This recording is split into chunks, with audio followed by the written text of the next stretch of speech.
Halo, perkenalkan, nama saya Ayu Kadek Septiana Handayani, nomor 10, nomor NIM 23026120101022. Saya dari kelas Manajemen Pemasaran B Pagi.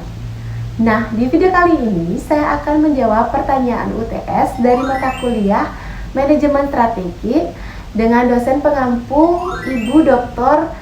Niputu Nita Anggraini SEMM. Simak berikut jawaban UTS saya. Nah, berikut ini adalah soal yang pertama, di mana pada soal pertama ada sebuah kasus kuliner UMKM di sebuah kota Denpasar.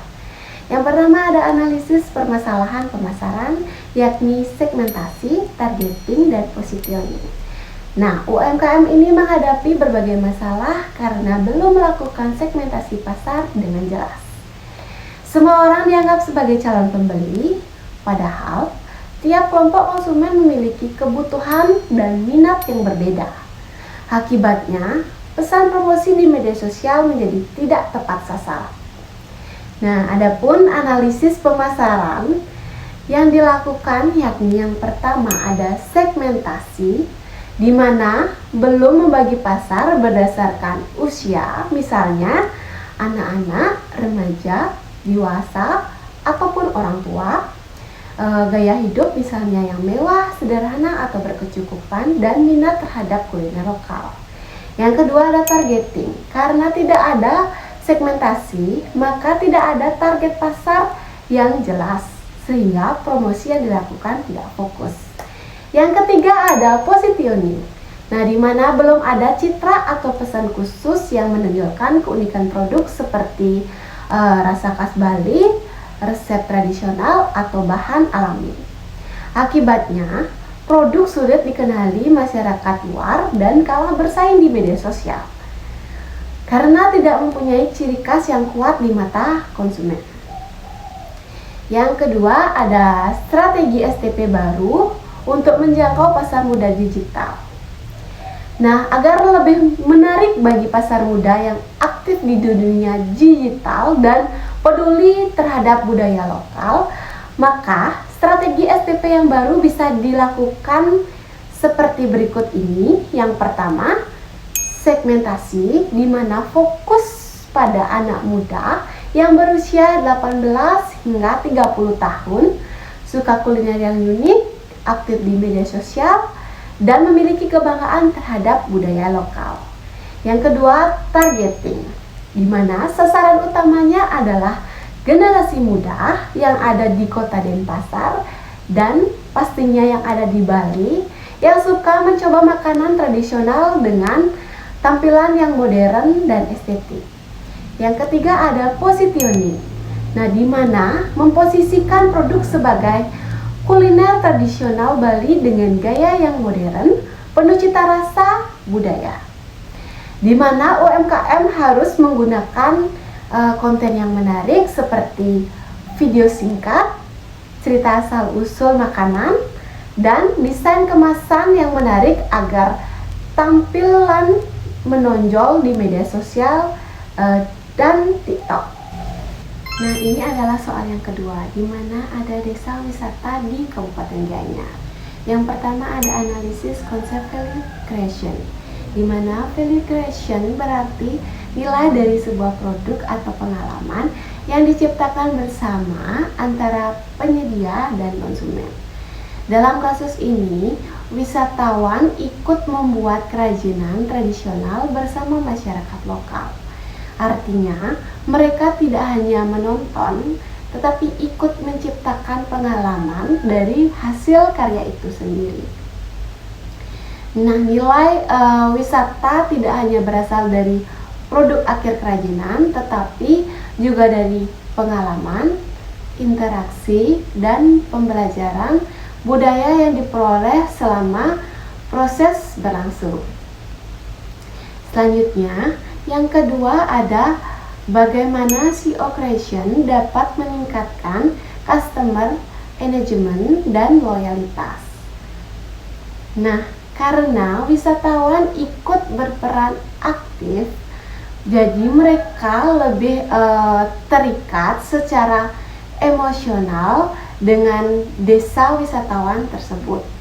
Yang pertama ada customer engagement, di mana meningkat karena wisatawan merasa terlibat langsung, bukan hanya sebagai tamu. Yang kedua ada customer loyalty, di mana tumbuh karena pengalaman yang bermakna yang mendorong wisatawan untuk kembali lagi atau merekomendasikan tempat tersebut kepada orang lain. Dengan kata lain, semakin tinggi keterlibatan wisatawan, maka semakin kuat rasa memiliki kesetiaan terhadap destinasi wisata tersebut. Nah, ini adalah soal yang ketiga, di mana ada UMKM tas eceng gondok di Kabupaten Bangli. Yang pertama, faktor penyebab rendahnya persepsi value produk dari pemasaran strategi. Nah, rendahnya nilai persepsi atau perception value disebabkan oleh yang pertama ada desain kemasan yang sederhana, di mana membuat produk tampak biasa saja, tidak memiliki nilai yang premium. Yang kedua, foto produk kurang menarik. Nah, di mana tampilan visual lemah sehingga tidak mengunggah minat pembeli di media sosial. Yang ketiga, pesan nilai produk belum tersampaikan. Nah, keunggulan seperti ramah lingkungan dan produk lokal tidak dikomunikasikan dengan jelas. Jadi, meskipun kualitas produk baik, konsumen tidak menyadari nilai tambahannya karena strategi pemasaran dan komunikasi yang kurang kuat. Yang kedua, ada strategi komunikasi nilai produk atau value proposition, komunikasi strategi, di mana agar konsumen lebih menghargai keunikan produk, UMKM dapat melakukan langkah-langkah seperti berikut.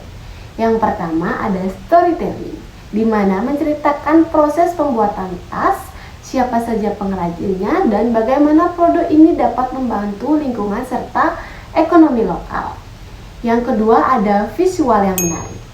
Nah, menggunakan foto dan video kualitas tinggi dengan latar budaya Bali agar terlihat autentik dan bernilai. Yang ketiga, pesan yang jelas dan singkat.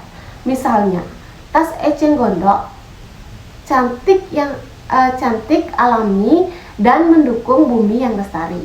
Yang keempat ada media sosial yang aktif, di mana membuat konten edukatif, testimoni, dan promosi di Instagram, TikTok, dan marketplace secara online.